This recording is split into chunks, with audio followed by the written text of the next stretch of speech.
Bismillahirrahmanirrahim. Assalamualaikum warahmatullahi wabarakatuh. Innal hamdalillah nahmaduhu wa nasta'inuhu wa nastaghfiruh wa nastahdihi wa natubu ilayhi wa na'udzu billahi min shururi anfusina wa sayyiati a'malina. Man yahdihillahu fala mudilla lahu wa man yudlilhu fala hadiya lahu. أشهد أن لا إله إلا الله وحده لا شريك له وأشهد أن محمدا عبده ورسوله لا نبي بعده صلوات الله وسلامه عليه وعلى آله وأصحابه ومن دعا بدعوته وسار على نهجه إلى يوم الدين. يقول الله تبارك وتعالى في كتابه الكريم: أعوذ بالله من الشيطان الرجيم. بسم الله الرحمن الرحيم.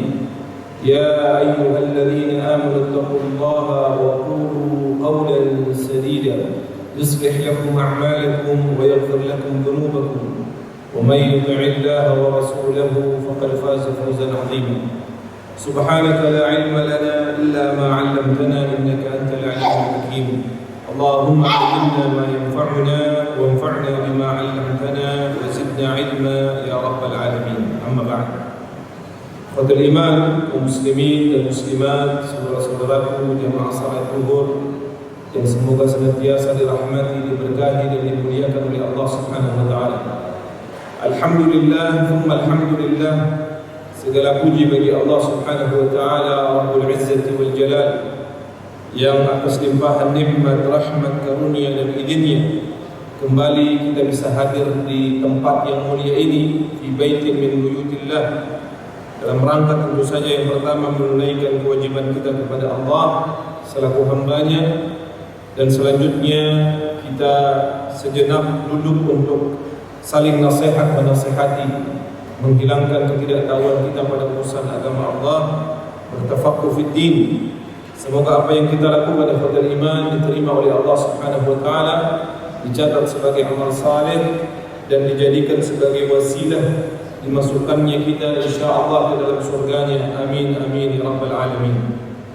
Salawat dan salam semoga selalu tercurah limpahkan kepada qudwah hasanah kita, manusia terbaik, teladan sepanjang zaman, manusia yang setiap perkataan dan perbuatannya dijadikan syariat oleh Allah Subhanahu wa taala.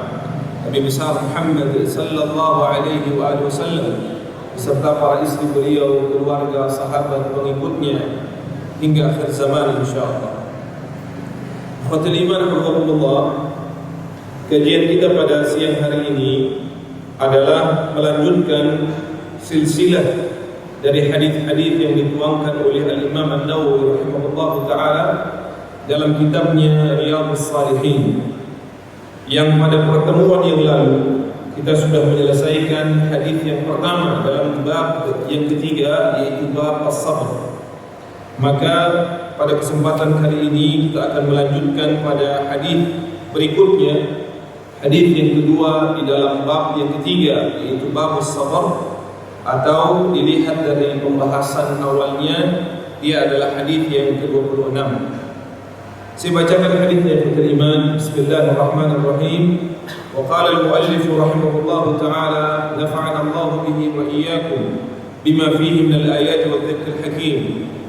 وعن أبي سعد بن مالك بن سنان الخدري رضي الله عنهما أن ناسا من الأنصار سألوا رسول الله صلى الله عليه وسلم فأعطاهم، ثم سألوه فأعطاهم حتى نفد ما عنده، فقال لهم حين نفد كل شيء أنفق بيديه: ما يكن عندي من خير فلن أدخره عنكم، ومن يستعفف يعفه الله، ومن يستغني يغنه الله، ومن يتصبر يصبره الله، وما أعطي أحد عطاء خيرا وأوسع من الصبر.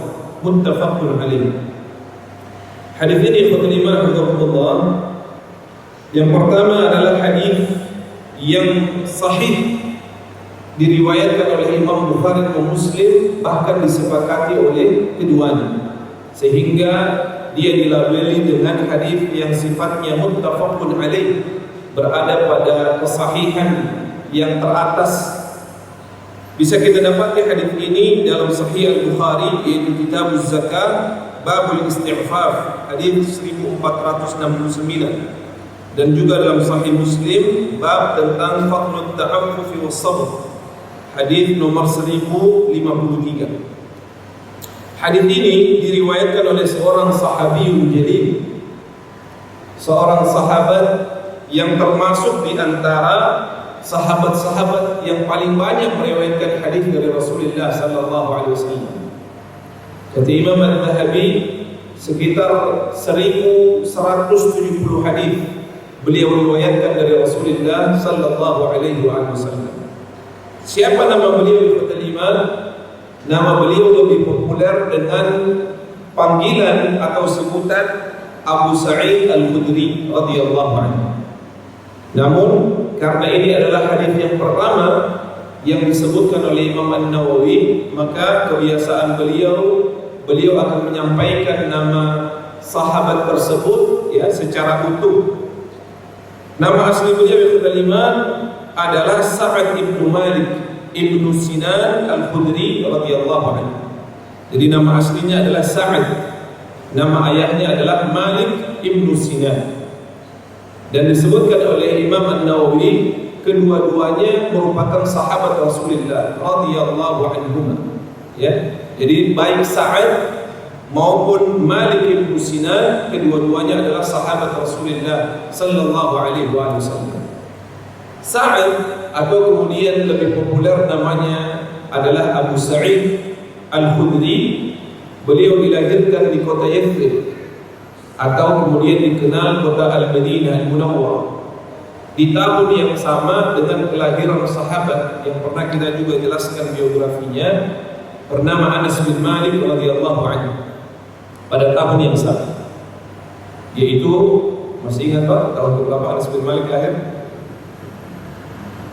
Anas bin Malik radhiyallahu anhu lahir 10 tahun sebelum hijrahnya Nabi sallallahu alaihi wasallam.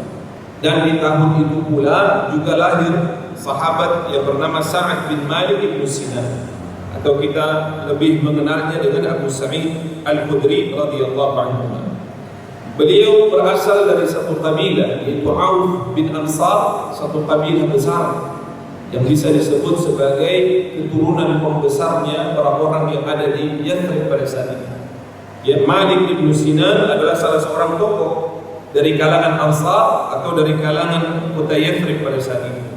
Maka ketika Rasulullah sallallahu alaihi wasallam datang, tentu umur beliau menginjak tahun ke-10 atau umur ke-10, dan beliau tumbuh di dalam semangat untuk mempelajari Islam, karena masuk Islamnya beliau ya itu didapatkan dari utusan Rasulullah sallallahu alaihi wasallam yang bernama Musa bin Umair radhiyallahu anhu. Abu Sa'id Al-Khudri kemudian tumbuh berkembang di dalam pembinaan Rasulullah sallallahu alaihi wasallam. Beliau sangat termotivasi untuk belajar sehingga menjadi satu di antara sahabat yang paling banyak meriwayatkan hadis dari Rasulullah sallallahu alaihi wasallam. Ketika perang Uhud tiba, yaitu pada tahun ketiga Hijriah, maka ayahandanya ikut serta di dalam peperangan tersebut. Walaupun sebelumnya pada tahun kedua, ayahandanya Malik bin Sinan juga ikut serta dalam perang Badar bersama Rasulullah sallallahu alaihi wasallam. Namun bedanya pada tahun ketiga ini, ayahandanya mendatangi Rasulullah sallallahu alaihi wasallam dengan membawa sang anak, yaitu Sa'ad atau Abi Sa'id Al-Khudri, meminta kepada Rasulullah untuk diberikan izin anak tersebut yang masih berusia 13 tahun ikut serta di dalam peperangan. Kenapa demikian? Karena Sa'ad bin Malik ibnu Sinan yang kita sebutkan tadi memiliki perawakan yang berbeda dari teman-teman yang sebayanya. Tubuhnya cenderung lebih besar, lebih bongsor dibandingkan dengan teman-teman sebayanya, sehingga ayahnya melihat kiranya anaknya ini pantas untuk ikut serta di dalam peperangan Uhud tersebut. Ternyata Rasulullah SAW tidak mengizinkan ayahandanya yang kemudian ikut serta dalam perang Uhud, dan termasuk satu di antara sahabat Nabi yang gugur di dalam peperangan tersebut. Al-Imam Al-Waqidi rahimahullah ta'ala menjelaskan kapan pertama kali Abu Sa'id Al-Khudri diizinkan oleh Allah untuk ikut peperangan. Beliau ikut perang bersama Rasulullah, yaitu ketika terjadinya perang Khandaq atau perang Ahzab. Itulah pertama kali beliau ikut serta, dan sampai wafatnya Rasulullah beliau tidak pernah absen di dalam peperangan bersama beliau sallallahu alaihi wasallam. Kurang lebih ada sekitar 12 peperangan yang beliau ikut serta dengan Rasulullah. Beliau ikhwatul iman hafizahullah ya, memiliki pertemanan yang begitu erat dengan menantu Rasulullah, yaitu Ali bin Abi Thalib radhiyallahu anhu, dan termasuk satu di antara sahabat yang berada di sisi Ali ketika kemudian terjadi khilaf ya antara Ali bin Abi Thalib dan Muawiyah bin Sufyan yang berada di Dimashq atau Damaskus ya pada saat itu di Syam. Beliau dikatakan wafat pada tahun ke-64 Hijriah dan dimakamkan di Baqi' al-Gharqad dekat dengan Masjid An-Nabawi radhiyallahu anhu. Apa yang beliau kisahkan dalam hadis ini ikhwatul iman, beliau sampaikan wa an Abi Sa'id ibn Sa'd ibn Malik ibn Sinan al-Khudri radhiyallahu anhuma anna nasan min al-ansari sa'alu Rasulullah sallallahu alaihi wasallam fa'a'tahu. Beliau mengisahkan suatu ketika datang sekelompok orang dari kalangan Ansar menghadap kepada Rasulullah sallallahu alaihi wasallam. Untuk apa mereka datang? Sa'alu, mereka meminta sesuatu kepada Rasul sallallahu alaihi wasallam. Kata Syekh Shalih Al-Utsaimin, apa yang diminta oleh orang-orang Ansar ini? Malan. Mereka meminta harta, mereka meminta dirham, mereka meminta dinar, mereka meminta uang kepada Rasulullah sallallahu alaihi wasallam. Apa yang dilakukan oleh Rasulullah sallallahu alaihi wasallam? Fa'a'tahu. Rasulullah segera memberikan apa yang mereka minta. Ini menunjukkan bahwa betapa Rasulullah sallallahu alaihi wasallam tidak pernah mengabaikan permintaan siapapun, termasuk orang-orang yang datang walaupun beliau tidak kenal. Pada poin ini Syekh Shalih Al-Utsaimin menjelaskan posisi Rasulullah ketika dihadapkan pada permintaan manusia. Pada bab yang pertama, kalau masih ingat, kita pernah melewati sebuah hadis dikisahkan ketika Rasulullah sedang berkumpul dengan sahabat-sahabatnya, ada seorang pemuda dari kalangan Ansar yang juga datang kepada Rasulullah meminta, "Ya Rasulullah, saya tidak punya pekerjaan, saya membutuhkan bantuan agar bantuan tersebut bisa digunakan untuk memberikan nafkah keluarga yang ada di rumah." Rasulullah ketika melihatnya, Rasulullah melihat bahwa dia memiliki postur tubuh, memiliki juga ya tampilan yang masih kuat. Maka apa yang dilakukan oleh Rasulullah pada saat itu? Beliau tidak langsung memberikan uang kepadanya. Tapi kata Rasulullah, "Apa yang kamu punya di rumah?" Dia mengatakan, "Ya, beberapa perabotan." Maka kata Rasulullah, "Bawa ke sini." Maka yang dibawa adalah faksa, sebuah ya seperti tapak begitu. Lalu kemudian Rasulullah SAW mengatakan, "Adakah di antara kalian wahai sahabatku yang mau membantunya dengan membeli kapak tersebut?" Maka ada seorang sahabat yang bangun dan mengatakan, "Saya membeli dengan 1 dinar ya Rasulullah." Lalu kata Rasulullah, "Adakah yang lain yang membeli dengan yang lebih tinggi?" Maka ada sahabat yang lain yang membeli dengan 2 dinar. Maka Rasulullah memberikan kapak tersebut dan memberikan uang 2 dinar itu kepada sahabat yang meminta. Lalu kata Rasulullah, "Saya doakan engkau untuk diberkahi di dalam ya pekerjaanmu, mencari rezekimu, mudah-mudahan Allah memberikan rezeki yang banyak." Pekan depan dia datang kepada Rasulullah SAW dengan membawa uang sebanyak 15 dinar. Lalu kata beliau kepada Rasulullah SAW, "Ya Rasulullah, alhamdulillah, segala puji bagi Allah Subhanahu wa taala yang dengan doamu tadi Allah memberikan rezeki yang berlimpah." Maka sahabat tersebut kemudian menjadi seorang pengusaha atas doa Rasulullah sallallahu alaihi wasallam. Bayangkan ketika pada saat itu Rasulullah langsung memberikan uang kepadanya sesuai dengan permintaannya, maka dia akan tidak terlepas dari ketergantungan kepada orang lain untuk mendapatkan bantuan guna memberikan nafkah kepada keluarganya. Tapi Rasulullah sallallahu alaihi wasallam tidak selalu memberikan apa yang dipinta, tetapi tergantung pada kondisi dan keadaan orang yang membutuhkan. Dalam hadis ini Rasulullah sallallahu alaihi wasallam bersikap berbeda. Ketika datang sekelompok manusia dari kalangan Ansar meminta, "Ya Rasulullah, a'tina nuqudan, berikan kepada kami dirham, berikan kepada kami dinar." Maka Rasulullah tidak bertanya apa yang kalian miliki. Kenapa? Kata Syekh Shalih Al-Utsaimin rahimahullah taala, karena yang datang adalah orang-orang yang secara umur sudah tua renta, maka dia membutuhkan bantuan Rasulullah. Maka Rasulullah segera merogoh di dalam kantongnya dan mendapati ada beberapa keping uang dirham, uang perak. Fa'atahu, maka Rasulullah segera memberikan apa yang beliau miliki kepada orang yang membutuhkan, tanpa bertanya untuk apa uang tersebut, untuk kamu gunakan sebagai apa, untuk apa, dan lain sebagainya. Tapi langsung memberikan bantuan kepada orang yang meminta. Tsumma sa'aluhu, kemudian datang lagi yang lain meminta hal yang sama. Fa'atahu, Rasulullah merogoh lagi, ternyata masih ada. Rasulullah memberikan. Hatta nafida ma indah, kemudian datang lagi orang yang meminta, Rasulullah memberikan hal yang sama. Hatta nafida ma indah, sampai-sampai kata Abu Sa'id Al-Khudri, habis seluruh apa yang beliau miliki, tidak tersisa sepeser. Padahal beliau sendiri sallallahu alaihi wasallam membutuhkan. Beliau butuh untuk membeli makanan, membeli keperluan rumah tangga, menafkahi istri-istrinya. Tapi beliau lebih mendahulukan kebutuhan dan kepentingan orang lain dibandingkan dengan kepentingan diri beliau sendiri sallallahu alaihi wasallam. Mencerminkan keindahan akhlak dan bentuk tatbiq, penerapan dari apa yang beliau ajarkan, yaitu ithar, mendahulukan orang lain daripada dirinya sendiri. Namun ikhwatal iman rahmatullah, ini hanya berlaku pada urusan-urusan yang sifatnya duniawi, harta, ya, dan lain sebagainya. Tidak mengapa kita dahulukan orang lain dari diri kita sendiri. Tapi ini tidak berlaku, kata para ulama, pada urusan ibadah atau mencari akhiratnya Allah Subhanahu wa taala. Karena dalam urusan ibadah, seseorang seharusnya berlomba-lomba fastabiqul khairat, untuk mendapatkan kebaikan yang paling tinggi, yang paling besar, yang paling banyak di sisi Allah.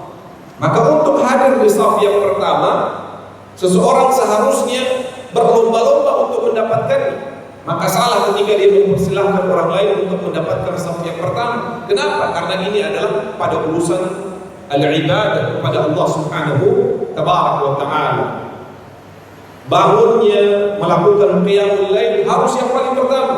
Yang lain dulu, bangun saya belakangan. Karena itu adalah pada urusan ibadah kepada Allah Subhanahu wa ta'ala. Maka tidak ada ithar di dalamnya. Faqala lahum hina nafida kullu syai' anfaqa bi yadayhi. Maka kata Abu Sa'id Al-Khudri, setelah kelompok orang-orang Ansar itu datang terus-menerus meminta apa yang mereka butuhkan dan selalu diberikan oleh Rasulullah sallallahu alaihi wasallam, faqala lahum, maka Rasulullah pun bersabda kepada mereka, kapan?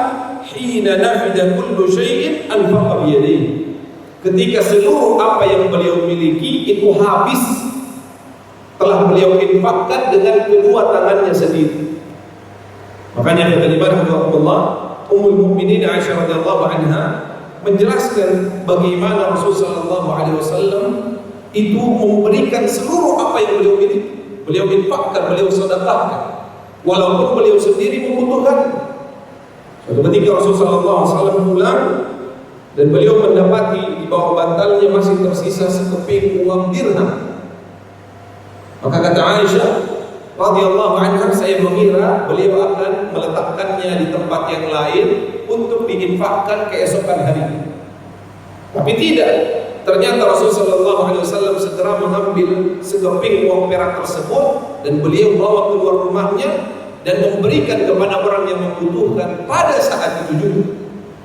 Menjelaskan betapa Rasulullah SAW begitu cepat di dalam berinfak, di dalam bersedekah, dan memberikan seluruh yang terbaik yang beliau miliki untuk dibagi dengan orang-orang yang membutuhkan. Maka ikhwatul iman rahimakumullah, benarlah ketika Rasul sallallahu alaihi wasallam menyebutkan dalam hadis yang kita jelaskan pada pertemuan yang lalu, ketika Rasulullah menjelaskan tentang fungsi salat, kata Rasulullah, "Salatu nurun," salat itu adalah cahaya. Ketika Rasulullah menjelaskan tentang kesabaran, Rasulullah menjelaskan was-sabru dhiya'un, bahwa kesabaran itu juga adalah cahaya yang menerangi kehidupan seseorang di dunia, di kuburnya maupun di akhirat Allah Subhanahu wa taala.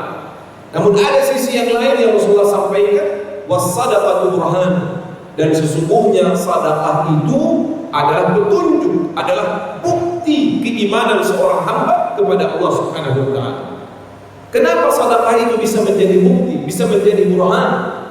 Karena orang-orang yang menginfakkan hartanya, dia sedang mengorbankan sesuatu yang dicintai olehnya untuk mendapatkan sesuatu yang lebih dicintai olehnya, yaitu pahala di sisi Allah Subhanahu wa taala.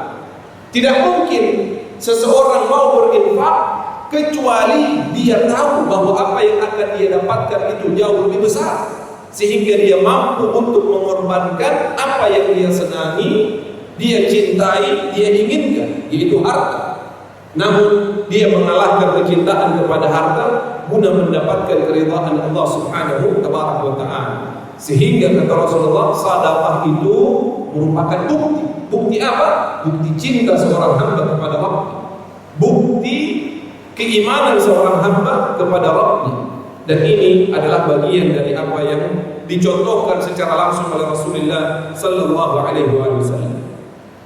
Rasul sallallahu alaihi wasallam ketika selesai menginfakkan seluruh apa yang beliau miliki dan tidak tersisa sekeping pun uang dinar atau uang dirham yang ada di rumah beliau atau di saku beliau, maka beliau pun bersabda, "Ma yakun 'indi min khairin falan addakhirahu 'anhu." Tidaklah, kata Rasulullah, saya memiliki sebuah kebaikan. Kebaikan di sini maknanya adalah harta.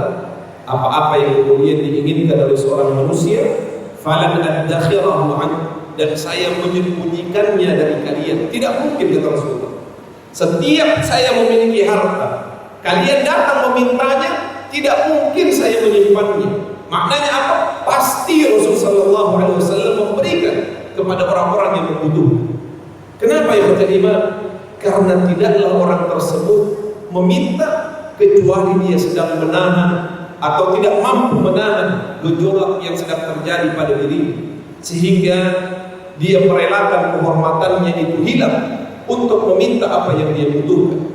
Maka Rasulullah sallallahu alaihi wasallam menjelaskan, tidak ada sebuah kebaikan yang saya miliki, dalam artian di sini adalah harta, dan kalian datang memintanya, kecuali Rasulullah sallallahu alaihi wasallam pasti akan memberikan harta tersebut kepada kalian. Tidak mungkin Rasulullah menyembunyikan.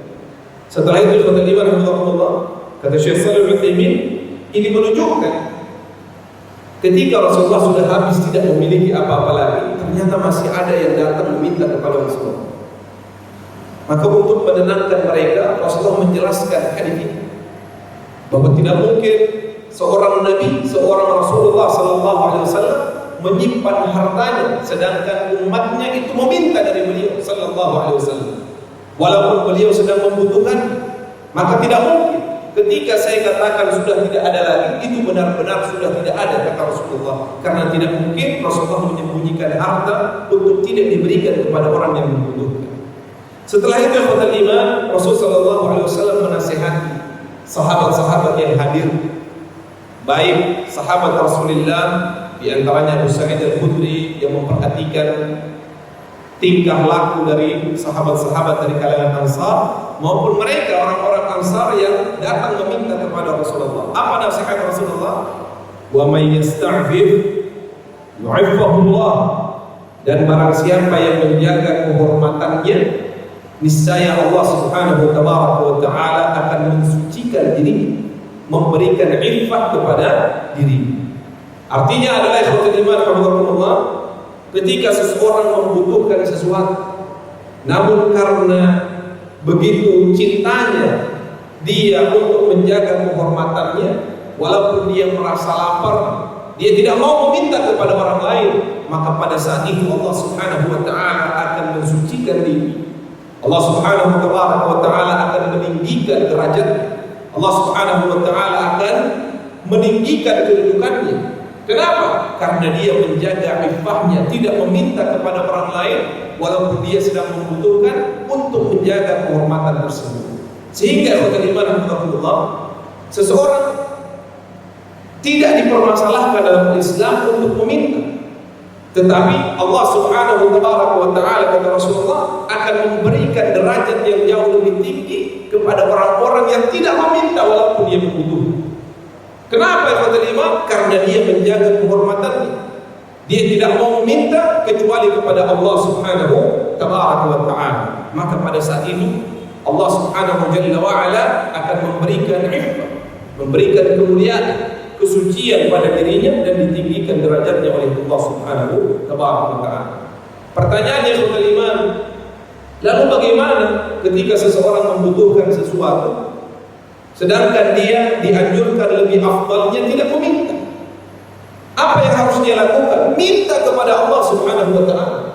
Karena Allah yang maha menggerakkan hati-hati orang lain untuk memberikan kepada dirinya. Ada suatu kisah, ya, dulu di Makkah itu sekitar tahun 78,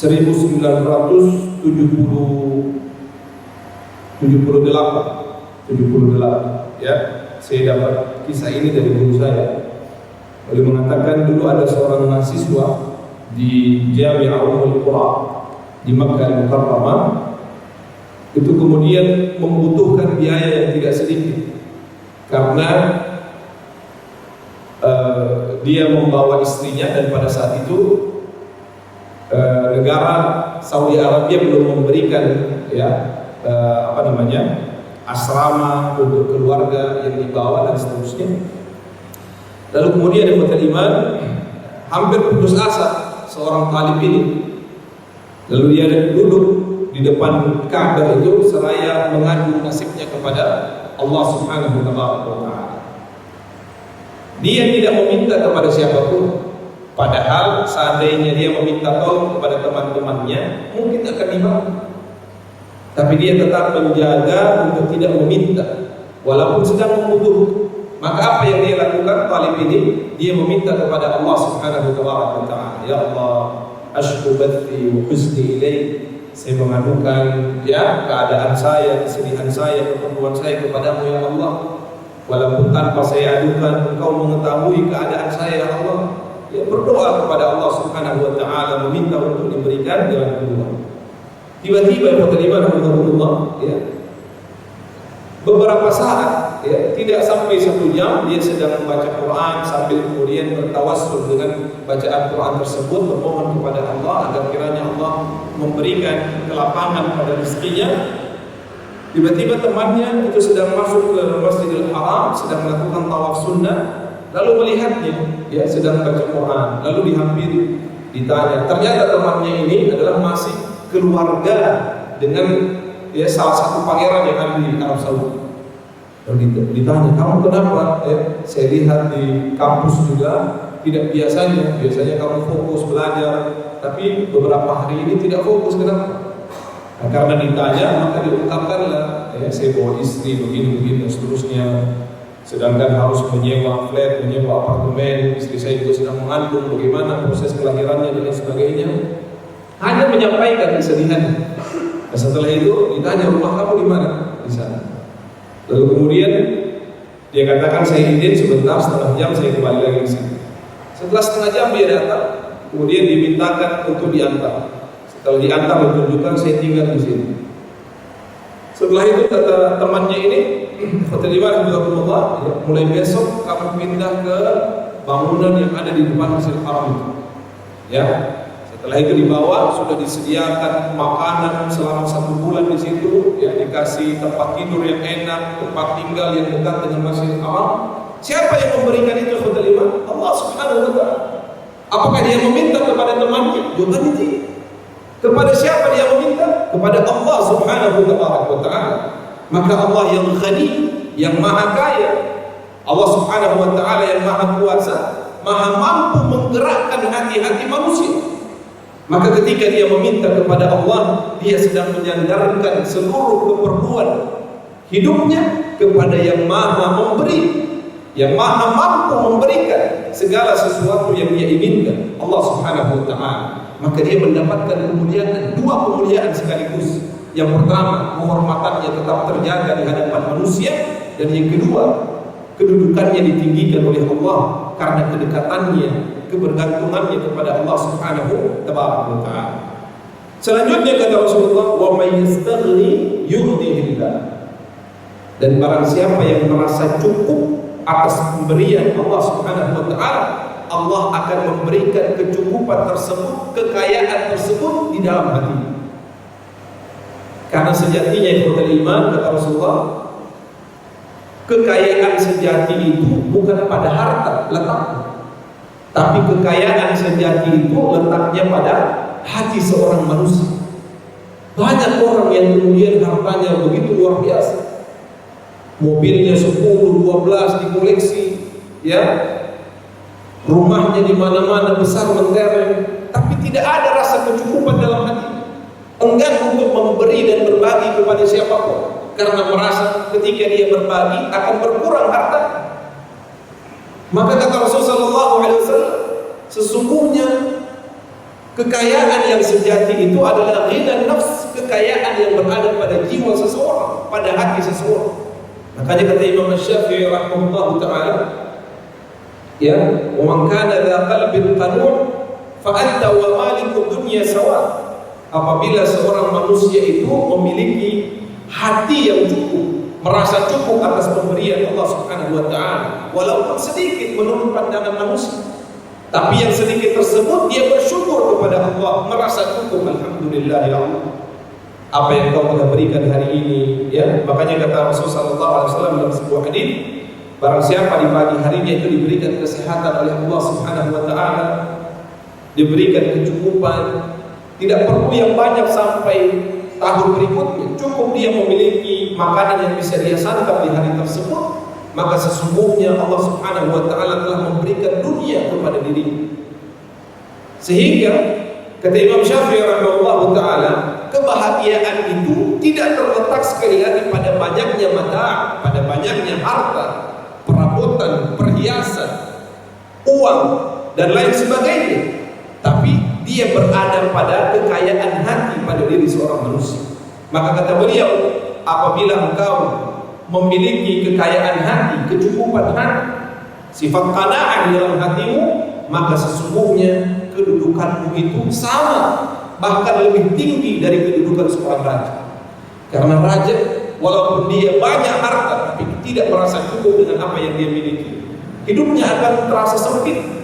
Tapi bagi orang-orang yang mungkin menurut orang lain hidupnya itu di bawah, ya, kehidupan yang layak, namun dia merasa cukup dengan apa yang Allah Subhanahu wa Ta'ala berikan, maka dia akan jauh lebih bahagia, bahkan dibandingkan dengan kehidupan seorang raja yang tidak cukup atau tidak merasa cukup dengan apa yang Allah berikan. Wa man yatasabbar yusabbirhu Allah. Dan barang siapa yang berusaha untuk sabar, maka Allah Subhanahu wa Ta'ala akan memberikan potensi sabar itu di dalam hati. Sehingga sabar itu perlu dilatih. Sabar itu tidak mungkin datang ujuk-ujuk ke dalam hati seseorang dan kemudian dia bisa menjadi pribadi yang sabar. Lah, dia merupakan sesuatu yang perlu diperjuangkan, perlu dilatih untuk dimiliki oleh seseorang. Sehingga kata para ulama bahwa sabar itu seperti seseorang mengkonsumsi, ya, biji-bijian yang begitu pahit. As-sabru as-sabir. Sabar itu seperti biji jadam yang banyak digunakan oleh orang untuk at-tadawi, mengobati apa yang diderita olehnya. Kenapa demikian? Disebutkan, ya, murrun fi madaqatihi walakin awasibahu ahla min al-asr. Ya, rasanya itu begitu pahit, tetapi dampaknya, efek yang diberikan ketika seseorang memakan biji jadam yang pahit tersebut, ya, akan lebih manis dari madu yang dia konsumsi. Jadi sabar itu tidak ada yang enak, pasti sakit, pasti sempit. Tapi ketika dia melatih hal tersebut, Allah Subhanahu wa Ta'ala akan menempatkan kesabaran yang begitu luas di dalam hati. Kemudian Rasulullah SAW menutup hadis ini dengan menyebutkan wa ma u'tiya ahadun 'ata'an khairan wa awsa' min as-sabr. Dan tidaklah Allah Subhanahu wa Ta'ala memberikan sesuatu kepada seseorang yang lebih baik, yang lebih besar, yang lebih luas daripada Allah Subhanahu wa Ta'ala memberikan kesabaran padanya. Kenapa? Karena sabar itu akan mendatangkan banyak kebaikan. Kebaikan di dunia, bahwa Allah Subhanahu wa Ta'ala memberikan kemuliaan kepada dirinya. Kebaikan di akhiratnya Allah, ketika Allah Subhanahu wa Ta'ala akan memberikan balasan pada setiap kesabarannya dengan balasan yang tidak ada batasannya. Oleh karenanya beberapa poin yang bisa kita ambil pelajarannya dari hadis ini. Yang pertama adalah bahwa Rasulullah SAW mengajarkan untuk menjadi pribadi-pribadi yang jawad, pribadi-pribadi yang karim, yang senang untuk berbagi kepada sesama manusia. Tidak hanya berbagi ketika orang tersebut datang meminta, tetapi dorongan untuk berbagi tersebut akan senantiasa ada, baik ada yang meminta maupun tanpa diminta. Sifat berbagi ini terus dia pelihara dan dia kembangkan. Yang kedua, kata Imam Rahimahullah, pentingnya seseorang menjaga iffahnya, menjaga kemuliaannya, sehingga ketika dia menjaga kehormatannya, menjaga iffahnya, Allah Subhanahu wa Ta'ala juga akan memuliakan dirinya, memuliakan di hadapan manusia maupun memuliakan dirinya di hadapan Allah Subhanahu wa Ta'ala. Yang ketiga, kekayaan sejati itu adalah kekayaan yang ada di dalam hati seorang hamba. Dia tidak banyak memiliki harta, tapi dia merasa cukup dengan apa yang Allah Subhanahu wa Ta'ala berikan. Oleh karenanya kata para ulama, sering-seringlah berbagi walaupun engkau sendiri membutuhkan. Karena di saat engkau berbagi, engkau akan merasa lebih luas, lebih lapang hatimu, karena bisa membantu kesusahan dan kesulitan orang lain. Yang keempat dan yang terakhir, dari hadis ini mengajarkan tentang pentingnya menghadirkan kesabaran dalam segala aspek kehidupan yang kita lalui. Bersabar di dalam melakukan ketaatan kepada Allah, bersabar di dalam meninggalkan kemaksiatan, bersabar juga di dalam menerima segala ketentuan dan takdir dari Allah, baik yang kita senangi maupun yang tidak kita senangi, kita bersabar di dalamnya. Kenapa? Karena sebaik-baik pemberian yang Allah berikan kepada hambanya adalah kesabaran itu sendiri. Dia bermanfaat di dunia dan juga di akhiratnya Allah Subhanahu wa Ta'ala. Mudah-mudahan di iman ada manfaatnya. Wallahu a'lam bissawab. Adana Allah wa iyyakum ajma'in wa fawqa kulli dhi 'ilmin 'alim. Kita tutup dengan kita majlis. Subhanakallahumma wa bihamdika asyhadu an la ilaha illa anta astaghfiruka wa atubu ilaik. Wassalamu alaikum warahmatullahi wabarakatuh.